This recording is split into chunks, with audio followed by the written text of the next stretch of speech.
So I normally don't turn the camera off for stuff like this, but this is the OG Mini Boss, and this just came out of the sand dunes, and we had a big old crash and the whole truck shut off.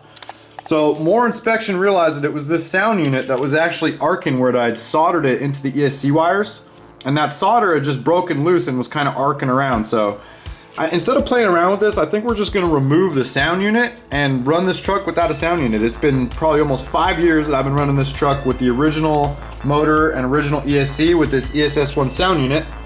And I just thought it was time to do a couple updates. I got a new body that I wanted to put on this thing, and I wanted to change the weight of the oil in the rear shocks and everything else. I mean, everything else, this is the truck that went through that full major prep. So all the diffs are rebuilt, it's got new drive cups, and it's ready to rock. So I think it's just time for some body updates and then change the oil in these shocks, and then I'll kind of show you guys how this thing's gonna come out. So let me get the body out and I'll show you guys what that's looking like. All right, let's get this cage busted out and then I'll show you guys this new body that we're working on. I've been trying to match a Robby Gordon Speed Energy orange for like what seems like months, and I think I've gotten pretty close right now with some Tamiya fluorescents backed with some white. So I'm gonna bust that body out and show you guys what we're working with. And we did take the cage off in one piece with the body, but because we're gonna be changing out the body, I gotta actually take these body panels off, so. You know, for just coming out of the dunes, it looks pretty good. I was expecting maybe a little bit worse on the sandblasting, but it was only one session, so far so good. We'll bust out this fresh body and give you guys a peep what this is gonna look like. It's kind of one of those moments, man, where you don't really know. I mean, it looks terrible on the outside because I got a bunch of overspray, but I mean, it should pop. This is a Tamiya fluorescent orange polycarb paint, and then we back that with Tamiya white polycarb paint, and then this is actually Rust-Oleum truck bed coating. And with this Rust-Oleum truck bed coating, adds a significant amount of reinforcement to this Lexan, even gives it a little bit of weight, and hopefully will help keep this body intact. These things are getting up to 97 bucks a pop for these version 1 Baja Rey bodies. So with this Rust-Oleum truck bed coating, I'm just doing the best I can to try to protect it, knowing that I built this thing to destroy. So let's get this thing unpeeled and see if we got the color to pop right. Way better than the last try. Man, that looks terrific. I'm gonna need to get my sunglasses, man. This thing is popping. Whew. Well, I think we nailed it on the color. This thing is so bright.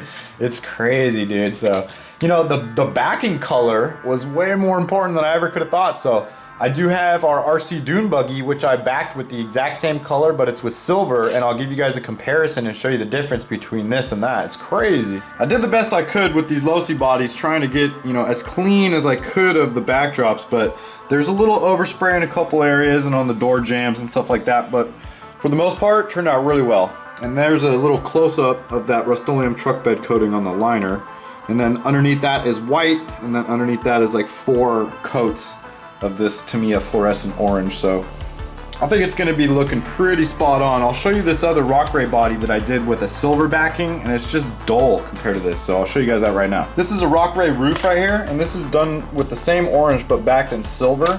And I don't know if the camera will pick this up, but when you can actually look at both this and that under the same light, you can see that this is just almost on a different color spectrum. This just is dull and doesn't really have the fluorescent. It looks more like a normal style paint job, whereas you go to this and it's just pop. So, you know, this was just a learning process. We went through the Dune buggy, we went through a couple different variations, trying silver and then tried white backing, and that's where it just, I mean, it made the hugest difference to back it with white. I also wanted to show you guys this RC Dune buggy. So that's the same orange right there, but not as many coats, and then backed with silver. And this is way more coats, but backed with white, and it's just a huge color difference between this orange and that. I just wanted to get a couple of Toyo decals so that we can actually be a little more accurate to the Robby Gordon paint scheme. We're not trying to do a straight duplicate, but while we were in there, I just printed out a couple extra little logos, some Sega logos, and just a couple other little tidbits that we'll end up throwing on. So I just kind of want to show you guys how that cricket's rocking up in here. So I'm right in the process of building up another one of my little KC light bars, and I just kind of wanted to share with you guys how we make that happen. So this is an axial 5-pod universal light bar, and then these are some RC 4-wheel drive KC lens covers, and these are the daylighter version. They also have the KC version. And then these are not designed to actually work with this axial light bar, but what we'll do is we'll just use some of this E6000, put a couple dabs in each one of these corners, and then pop these in, and it's just going to be a friction fit. So I'll get these mounted up and then show you guys what that looks like. So I just used some of that E6000 and just dabbed one little dot in the corner of each of these little pads and then just jam these in.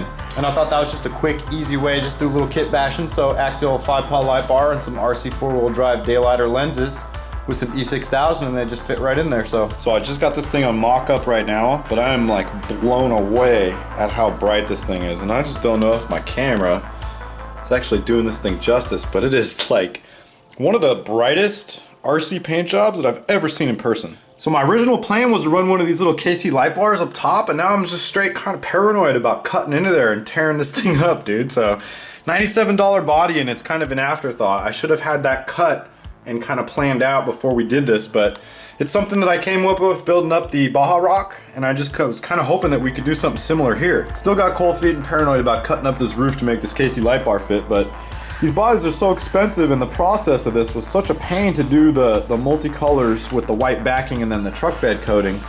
It's just, I'd hate to tear this thing up and just have my OCD make me want to get another one of these and redo it. So it's kind of like, that's where I'm sitting, just kind of thinking about it right now. So I'm gonna see if I get this light bar flipped up and then get back and kind of show you guys the difference of where that's sitting. See how it's kind of pointed up. So I ended up having to do some real funky cuts on the body, but what I want to do is tap these so that when I take the body off, I could still run the light bar because the light bar is actually attached to the existing one. So I thought that was kind of a pretty cool setup. So then when the body's on, we'll just run a little bolt through there and run these little posts to the back. And then when the body's off, we can run it through the carbon roof like that and still maintain this little KC light bar.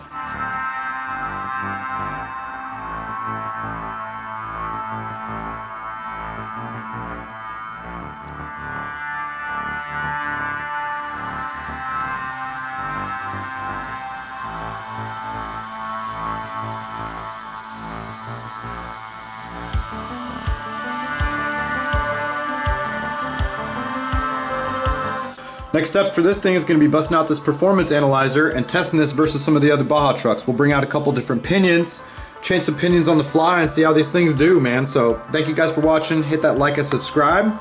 Do it for Dale. Catch you guys later. Peace.